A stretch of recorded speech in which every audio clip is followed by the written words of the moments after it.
কিছুদিন আগে বাবু কালচারে শিম ভর্তা খেয়ে আমার মার ইচ্ছা হয়েছিল বাড়িতে এটা রিক্রিয়েট করার।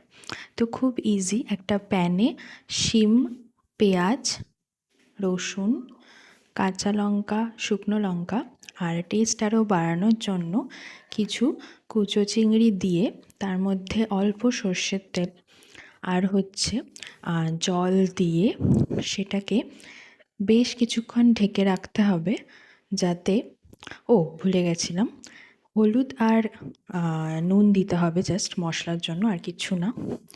তারপর সব কিছুকে একসাথে একটু মিশিয়ে নিয়ে ওর মধ্যে ঢাকনা দিয়ে দিতে হবে যতক্ষণ না পুরোটা সেদ্ধ হয়। সেদ্ধ হয়ে গেলে তার সাথে একটু ধনেপাতা কুচো মিশিয়ে সেটাকে একটা ম্যাশার দিয়ে এরকমভাবে ভালো করে ম্যাশ করতে হবে যতক্ষণ না ওটা প্রপারলি মিক্স হচ্ছে।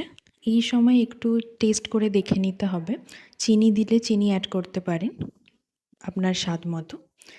ব্যাস, রেডি হয়ে গেল আমাদের শিম ভর্তা।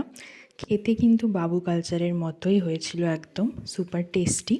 এই শীতকালে গরম ভাতের সাথে কিন্তু বেশ জমে যাবে।